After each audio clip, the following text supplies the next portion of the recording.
Let's start off by saying that I'm a bit of an oddball as regards the academic world because I talk about things that academics don't talk about. But I think by the time I've finished, you'll get a general idea of where I think the world should go. There's one thing about getting old is that you don't give two hoots about what other people think. And I think that's one of the great advantages. There are disadvantages, of course, but that's a distinct advantage. I'd just like you to look at this slide for a minute, starting slide. I've used a word here which is completely banned in science. It's called consciousness. Physicists do not understand anything about consciousness. Okay? There are some guys, call themselves, well, I suppose they call themselves psychologists, and I've got one or two friends who are very much anti the sort of stuff I do, but I don't think they understand consciousness either. And I don't think any of us do, really. But we'll have a crack at it. Because today I want to reveal to you a slightly different approach that we're taking in a crop circle scenario. Now, how do I get into this consciousness field? Well, it's through dowsing. I've been a dowser since my teenage years, and in about the early 1990s, I was one of the team that set up the Earth Energies group of the British Society of Dowsers, which I'm very pleased to say is still flourishing very well, and also another group which is slightly more select, and I don't mean select in terms of being elite, I mean just the subject matter, the Dowsing Research Group. Now, it's not full of guys or number crunchers like myself. We have white witches and Buddhist monks among us, okay? So you see, we're a pretty broad church. And I think this has influenced our thinking quite dramatically. So we're going to have a crack at this anyway. It's to make you think about things in a slightly broader fashion than perhaps you've been thinking about. Okay? Those two little images you see, top right-hand corner, top left-hand corner, very important. I just want you to have a look at those and absorb them because they are key to the way the cosmos is organized. And we find them in things spiritual, ancient sites. We find them in the world of atomic particles. The same geometry, okay. And the basic shapes that we come across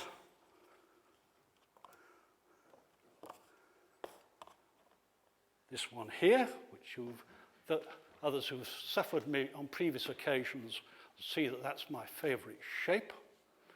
And in fact, there's a good theory around about the universe. The cosmos itself is that shape.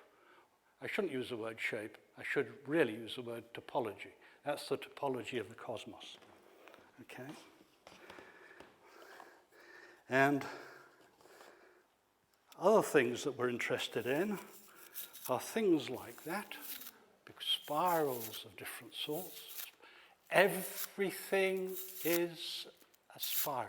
Every energy, everybody talks about energy. We all mean slightly different things. It's all to do with vibration and motion, but it's all got to do with spirals of different forms. Once you know that, it's fairly straightforward. So, we'll now move forward.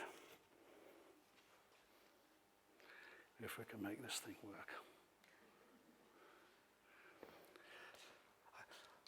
Last year, I gave a whole series of lectures based on this general theme of bridging the gap between science and spirituality. I first showed this chart, must be well over a year ago now. The chart hasn't changed, but what I say about it has changed completely within a year. Two sides, okay? Left-hand side, mainstream science, right-hand side, the world of spirituality. Now this guy in this corner here You see it's got a great big ball with a grid sort of around it, and the crossing over of these lines. Just think about energy lines. I'll just put that into your mind at the moment. That is the mathematical representation of the standard model of particle physics. And when I talked about it last year, I said there's one more bit of the jigsaw puzzle to find, and you would all know what it is because you were listening to your telly 2 weeks ago when you heard all about we have found the Higgs boson. Okay. Now, I suspect 90-odd% of you have got no idea what the Higgs boson is, but you'd be pleased to know that the majority of the scientists looking for it don't either. But where these things cross over, these energy lines, okay, or in that particular model of it, is where we have these particles, so-called particles. And it's really just a mathematical representation. That's called a group. And it's the most complicated mathematical group that's, say, a mixture of things ever invented, okay? It's taken well over 100 years to solve that particular mathematical problem. But all I want you to notice, they call it E8 by E8. Relevant, the title, apart from the number 8. And we shall say quite a bit about that. But you begin to see this shape here. There's light being shone through that open globe to create this pattern on the ground. Now, the key thing I'm going to say about this is that that ball is in 3 dimensions. The pattern on the ground is in 2 dimensions. And the thing about crop circles, we all talk about 2 dimensions. Not so. It's compressing 3 dimensions into 2 dimensions. And I make no excuses for probably going to repeat that 20 times, okay? That is the crucial thing. Nobody said it so far today. But I want you all to remember that because that's the crucial thing. When we look at that pattern, which is a projection, a 2-dimensional projection of the standard model and all the particles, and then you analyze that from a mathematical point of view, it's got all the numbers we find in crop circles, in that 2-dimensional projection. That, from a mathematical point of view, is a crop circle. And the atomic physicist ain't got a clue. That's that side of things. Let's come to this side. Well, where do you start when you're talking about spirituality? You can go back X thousand years, that's absolutely fine.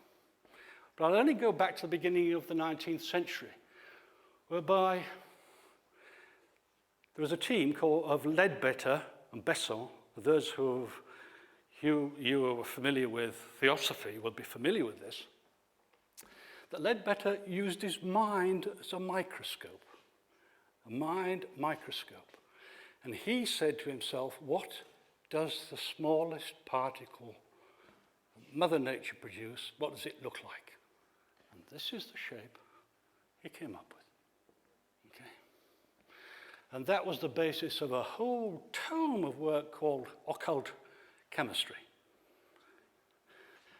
And I'm going to say a bit more about that, because that is the key to that. And that is the key to crop circles.